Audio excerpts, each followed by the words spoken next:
Hello, Dr. Lara May here. And before we get started with the podcast today, I wanted to take a moment to let you know about a new program I'm offering and the free live private training that I'm going to be giving to introduce you to it. So head on over to drlaramay.com/program to learn all about the Sacred Self Gut Restoration Group Coaching program that I'm offering. It's a 9-month group coaching program that incorporates energy healing with functional medicine and gut healing. There is no other program out there like it that combines both modalities together, and you get me live every week to help you and support you through your healing journey and to help figure out what's coming up for you that's preventing you from having lasting change. So again, head on over to drlaramay.com/program to apply for the live private training. And I look forward to seeing you there. The next private training I'm offering is September 28th.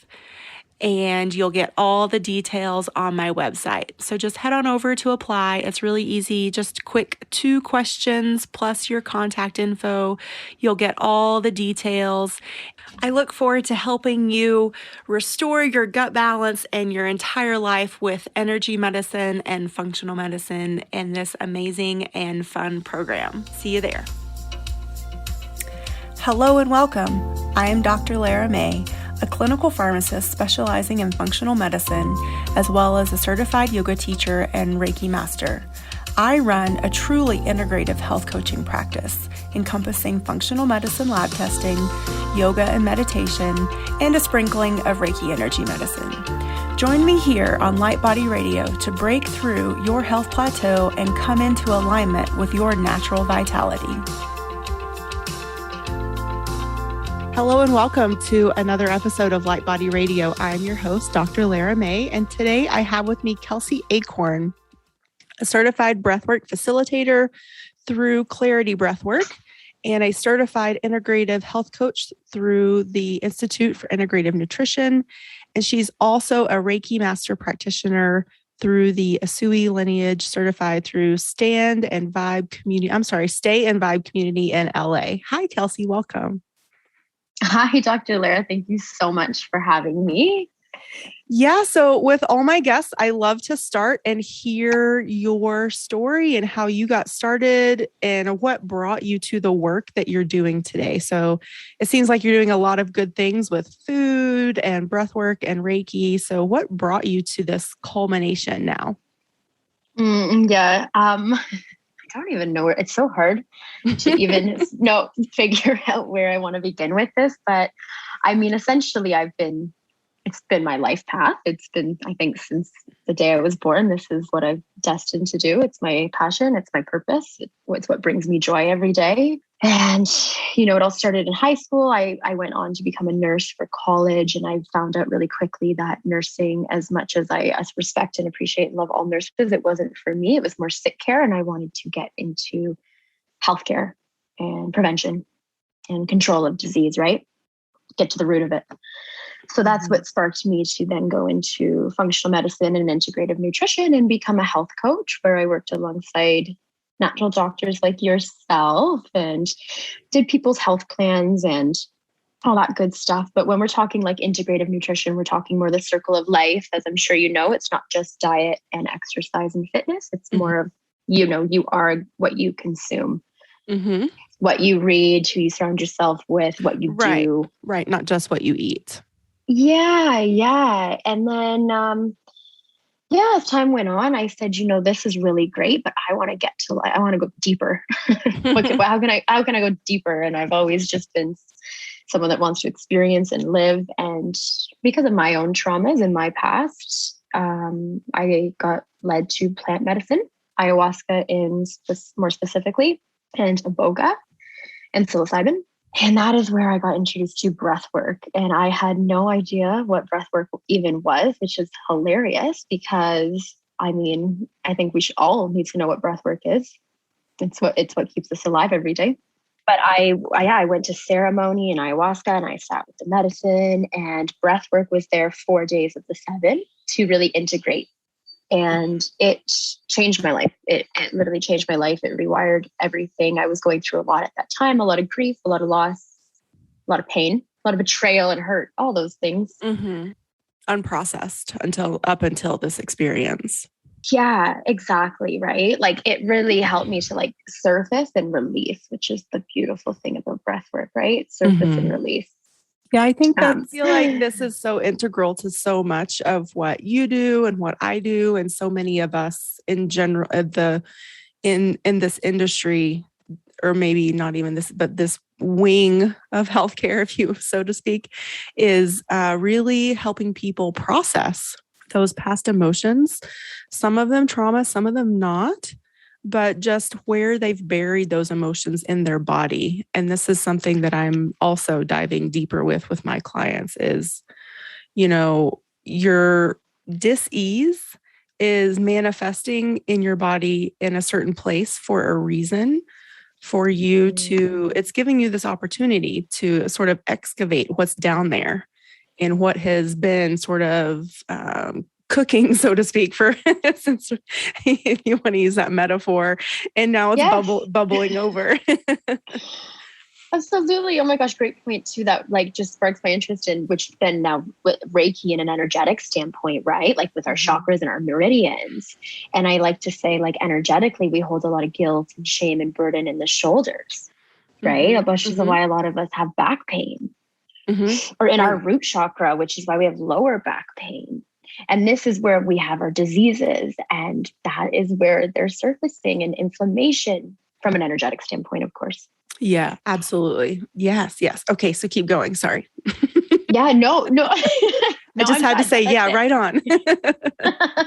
No, seriously, I'm done.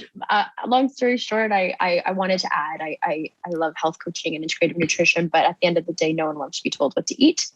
And I want to go dive deeper into the root of the cause, which is always trauma, birth and childhood related, and breath work, clarity breath work in particular really deals with that. And then of course, Reiki and everything that I do with energy healing. It's like, once you're kind of in this energy healing and alternative holistic realm, it's like all the modalities just kind of mesh together to do a whole body holistic healing approach, right? Mm-hmm. Yeah, I love that you said nobody wants to be told what to eat. So They don't. I'm also a graduate of the Institute for Integrative Nutrition, and I love everything that we learned there and the platform, but I don't think that they really prepared us for for that aspect of, people come to you and they want your help, and then you tell them what to do and they're like, but I don't want to do that. And it goes to a reason of like, okay, well, we'll stop eating dairy, gluten, whatever we figure out. It's, same, different patient, really. Yeah. But then it goes to like something so much deeper than, well, I don't want to eat it. Well, why though? Exactly. Why? Like, yes. Why don't you have that willpower? Why don't you feel like you're worthy enough to be better? Or there's always like a limiting belief behind there that breathwork and Reiki and all these other modalities can really get to the surface of, right? Yeah, that's what I found too. And I was a Reiki practitioner before I came to IIN, and I always knew I wanted to integrate the two together, but I didn't know how or what that was going to look like right away. And then, the more people I worked with, like you said, I love that. Nobody wants to be told what to eat. They really don't. No, but then it becomes the question, are they willing to ask the questions to get to that underneath why? And so in everyone, you don't have to, but ideally we meet our clients where they are. And so if hopefully they're ready to start asking those questions, because I think that's also really what a health coach is there for, is to not only tell you what to eat, but to ask the questions and help you start, even if it's just that mustard seed of awakening because maybe you never thought seed. Right. Maybe you never even thought about, why don't I have willpower? Or why do I always gravitate to this food when I want to emotionally soothe? Or, it's those things. It's like, okay, now it's time. If you're seeking out a health coach, then hopefully that health coach is asking you those questions. And then you're having ahas and realizations. And then maybe not, like with you and I, then we have the tools to help those clients emotionally and energetically really start to unpack and process and heal.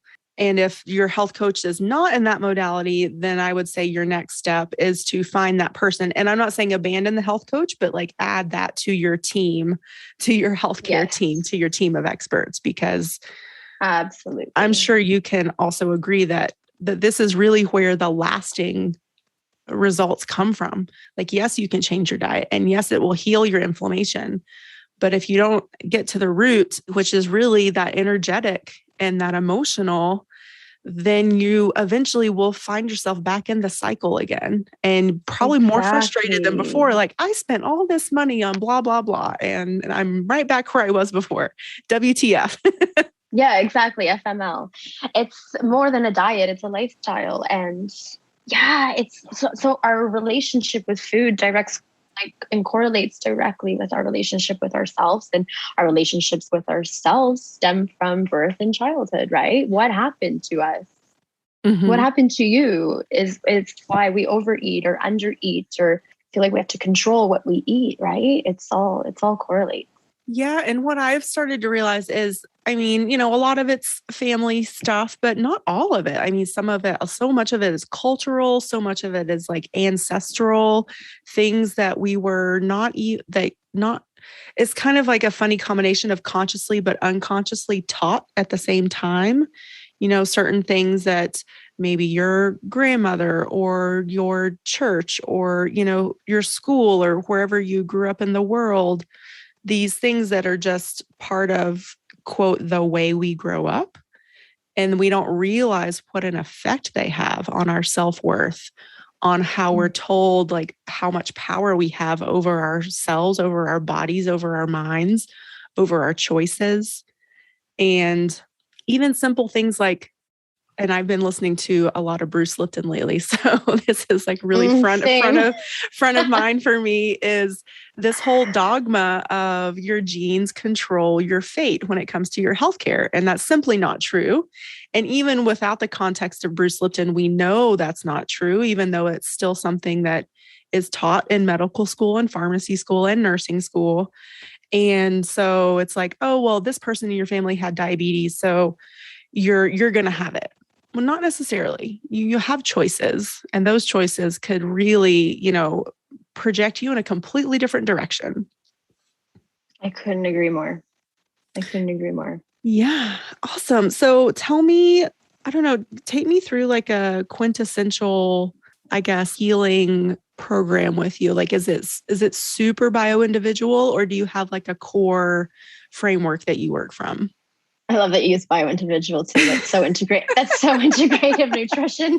I mean, I'm hitting all the keywords today. It is very bio-individual. Absolutely. Like, before I work with someone, I actually do a 20-minute discovery just to see if we're the right fit for each other. And if we are, like, our first session is 2 hours of literally getting to know each other. Mm-hmm, mm-hmm. And I like to work with clients for at least 10 sessions, 10 weeks, essentially, but that's minimum. Healing is a process. It's lifelong, and we go deep. We go really deep in these sessions, and I meet them specifically where they're at that week. What came up from this week. Yeah. Every week is different, and I incorporate whatever they need the most, whether it's breathwork, Reiki, just listening, holding space. So let's dive into the breathwork, because I think I've only had one other breathwork facilitator on the show, and we very briefly touched on it. And you are specifically through the Clarity breathwork path. So tell us what that is and how, and sort of like give us an idea of what that looks like. Okay. Yeah. So breathwork there's so many different ways that we can do breathwork. And I know so many amazing breathwork facilitators, but they're also different, right? So with Clarity breathwork specifically, we are a more like feminine style of breath, very conscious, connected, circular, and gentle.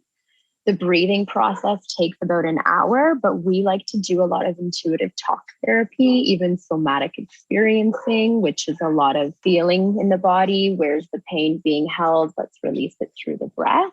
We talk quite a lot through the emotions and through the feelings and things that are coming up. We can call in guides. We can call in past life. We can call in, loved ones that have passed away and crossed to the other side. There's a few of us that have that ability. I do with my Reiki. It's deep, it's emotional compared to other breath work. People always, before I see a client, they're like, is this like Wim Hof or is this holotropic? Because those are the ones that are like the most common, right? And I'm like, it's actually probably like the most indifferent thing imaginable. Like, think opposite of that is what I teach, is what I walk you through. Cool. Yeah, I think about creating like safe connection, validating emotional experience, empathizing with those emotions, reliving the wounds, setting limitations and boundaries, and then transcending the trauma. Yeah, I was going to ask you about that when we talk about, so for me, when I work with, because I am not a trauma therapist specifically, and I know, especially with different types of trauma, it can be, really need like a very expertly trained clinician for certain types of trauma. So for me, I like to help my clients sort of energetically get to the root but without reliving it. And so I was going to ask you, like, especially with I know sometimes plant medicine can be very visceral. And I know obviously like once you're, I don't know how else to say, but like in it with the plant medicine, the facilitator, I don't know how much they don't really have that much control over the client or patient experience, do they? Like in terms of like lessening or... Yeah, no, the medicine is the teacher, right, not the facilitator, right. not the mentor, not the guide. The medicine is your teacher, and we are just there to hold space, and assist with that medicine, right? Yeah. The breath work, though, is absolutely fundamental and key for preparation and integration, and then that's where I would come in a situation like that, right?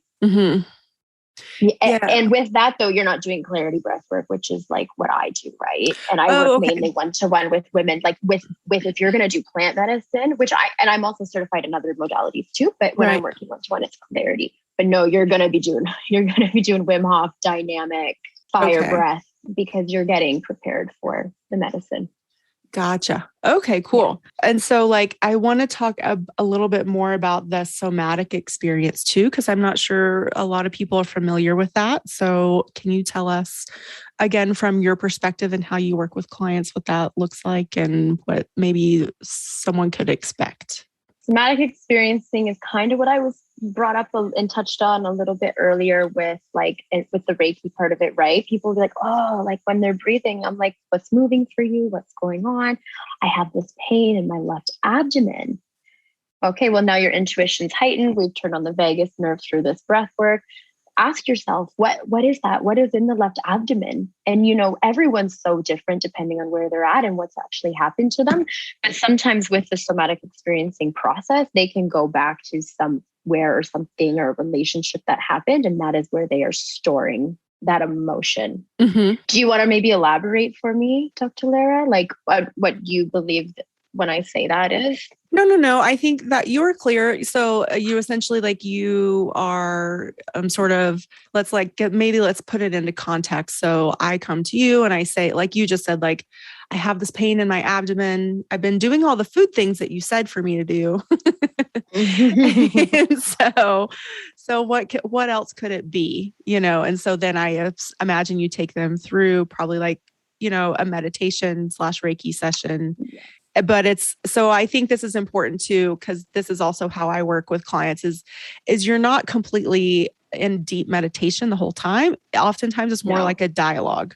So you're in a conscious meditative state, in a state of awareness where you can converse and, like you said, tune in, and the thinking brain gets turned off, right? The ego is quiet. The intuition's on, which is doesn't normally happen unless you're in those states of mind. And it's very rare, right? Right.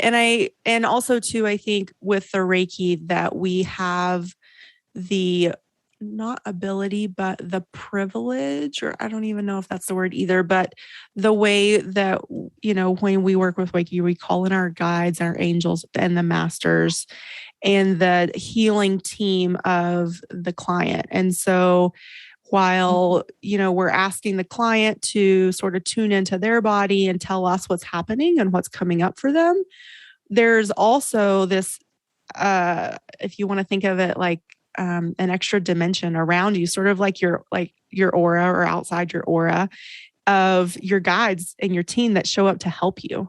And they want for your highest good to bring forward to help you remember. So it doesn't necessarily have to be reliving the trauma, but an awareness about it that's going to help you move through it and process it. Yes, thank you. And really, and you're welcome. And really, the whole point of like, in a sentence, I guess, in a poor sentence, but the whole point of clarity breath work is, it's like a talk therapy, right? But talk therapy, they're coming up with all these new studies and these cases that it actually can be really triggering, right? Because it's like what you said, they're just reliving. They're just talking about it. Okay, well, what the heck next? I'm just telling you about what's happened to me over and over again, which is, it's very helpful and healing for some people, but for most people, they're finding it's not. They need to release it from these cells to prevent this disease from inflaming the body and causing more stress and disease, right? And the breath work, you're actually exhaling that literally out of your tissues and your cells at the core cellular level. Yeah, I like what you said earlier about creating a safety and a safe space, and soothing. And so I think that's also, again, like so important, especially when we're processing even sadness or heartbreak or, any of these other things that can be detrimental when we carry them with us through the years. And, because it puts us into these cycles, whether it's like a relationship cycle, like, why do I always like gravitate towards these type of people, whether it's male or female, or even like, why do I find myself in this cycle with my housing and my living situation? And so I think that we don't actually give it enough credit of something happens. We don't process it. We shove it down. We numb it with alcohol, drugs, TV, shopping, sex, whatever. And then we move on because we feel better. But we haven't addressed what happened. And we haven't even said like, "Ooh, how do I really feel about that?" Because we felt crappy initially. And that's as far as we wanted to go with it. And so, so this work can be really instrumental in so many facets too. And yes, trauma is super important, but I think it's valuable to shed light on all the various ways that practitioners like you and I and the other ones out there, that it's not, because some people are like, well, I didn't have any big traumas as a kid. So, like, and again, like they don't have to be big, huge, horrible, tragic things. And I think that's the other thing too, is as our culture has sort of glossed over a lot that is very traumatic, even if it's fleetingly traumatic or what we'll consider minor traumatic, it still has an influence on our health, physical health, and our mental health down the road. Absolutely. Everyone has trauma. I don't care who you are.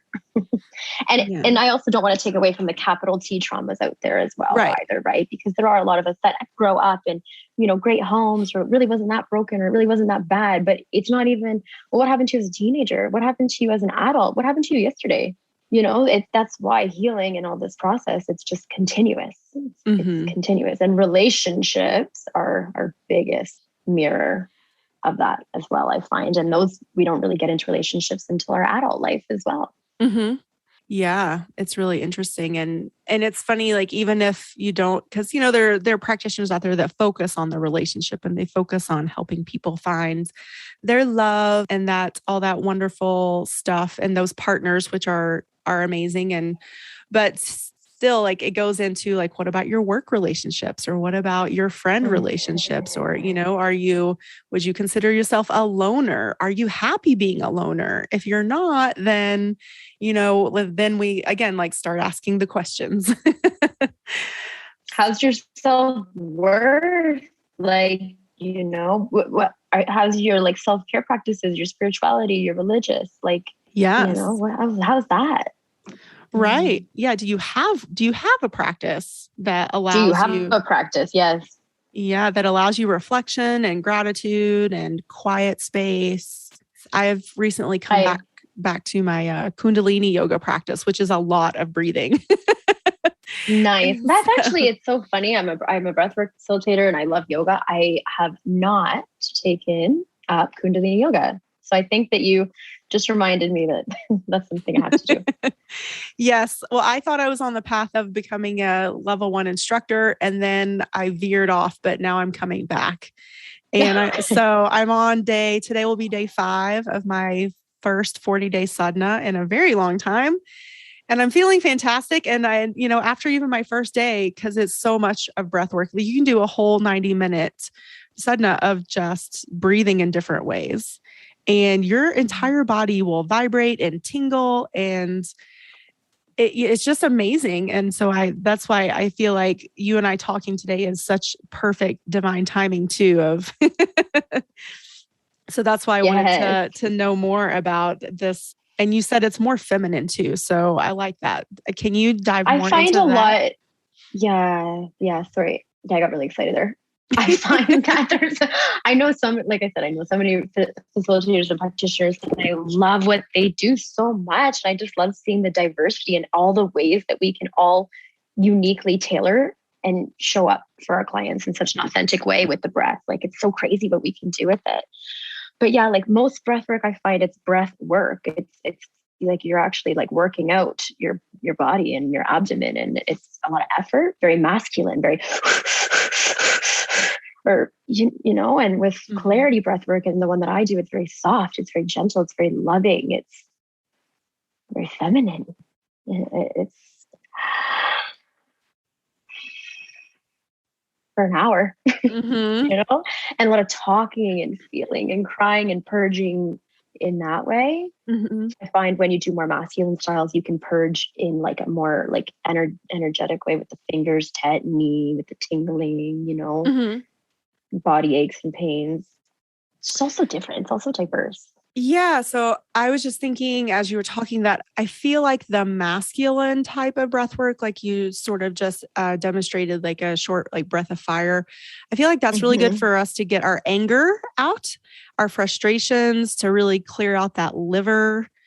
There's the breath of fire. There's the lion's breath, which is like with your tongue out and you're breathing through your mouth, which sounds really kind of funny, but I can tell you it's super effective and I feel so much better after I do it. Yeah. And then, the soothingness of the slow, deep.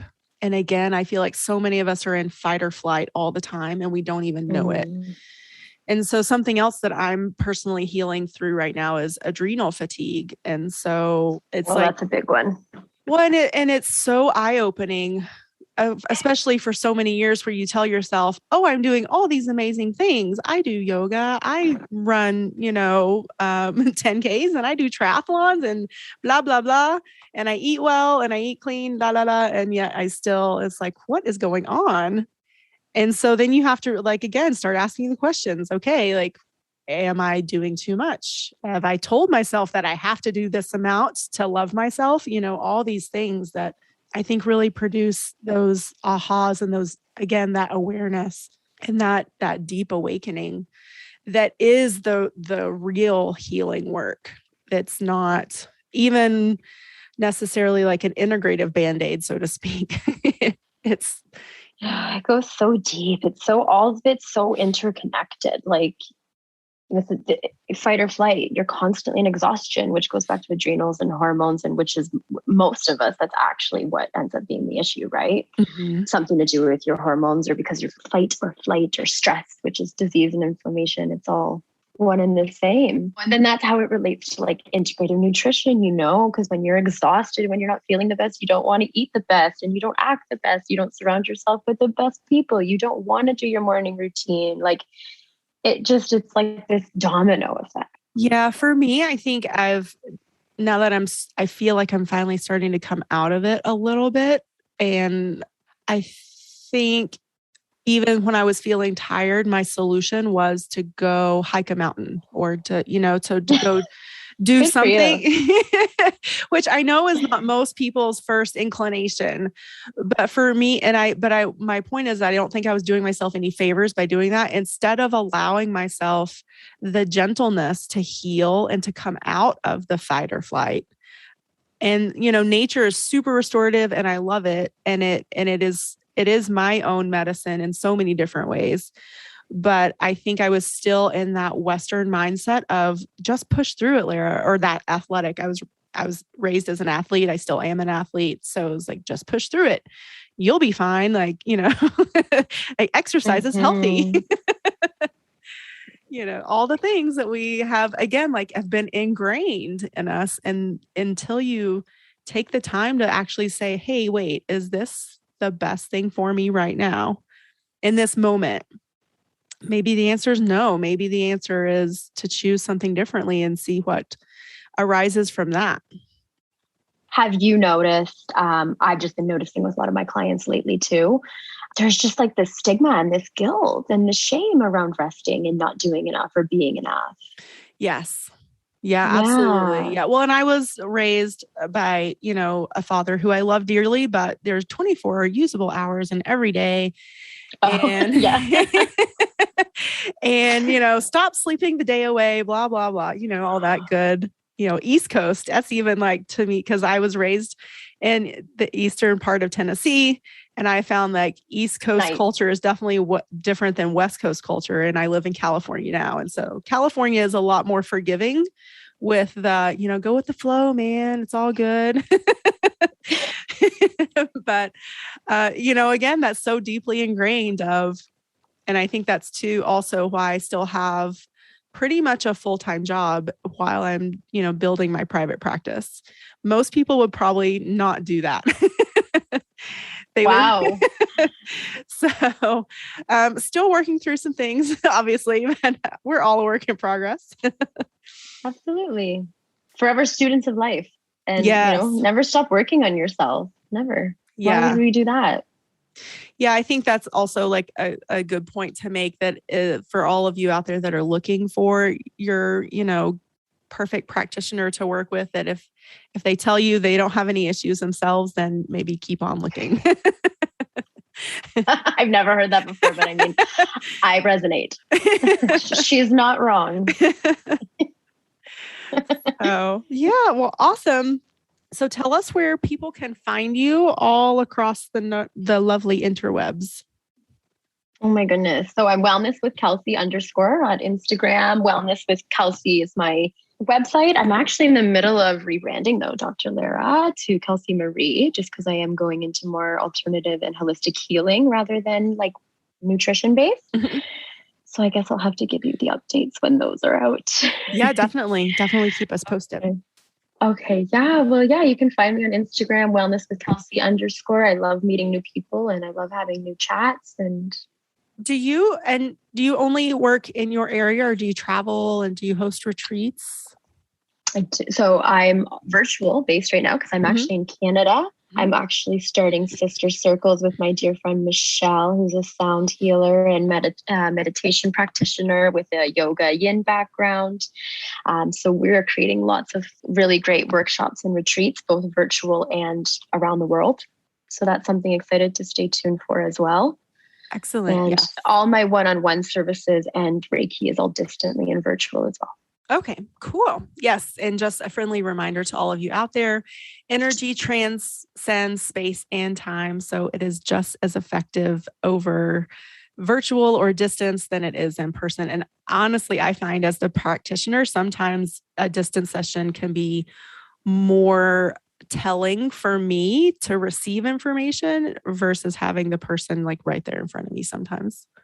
Honestly, they are just like, I was very resistant and hesitant towards it too, but they're just as powerful, especially if you have an Usui Holy Fire Master, which is what I believe you are as well, right? Actually, our ability to transfer and hold that energy is. Yeah. I'm angelic master attuned and Usui, and my sister is Holy Fire. So, awesome. Yeah. And so it's really interesting when she and I host classes and events together. It's very powerful. So I can imagine. Oh my gosh, I yeah. can't wait to attend. So much fun. So awesome. Okay. Well, is there anything else that we haven't talked about that you want to bring forward before we wrap up today? No, I'm grateful to be here, grateful to spread the light with you. And I want to share my favorite quote, go within and you will never be without. And I think, that's so beautiful and so important for us to remember, because it's so important to go within. Yes. Yes, absolutely. Well, thank you again so much. And there is a show notes page where I will put all of your information up. And so again, if there's anything specific you want up there or want published, just shoot it over an email and it'll be up. And thank you again, Kelsey. It was great to talk to you. Thank you so much. Have a beautiful day. Thanks. Everyone. Okay.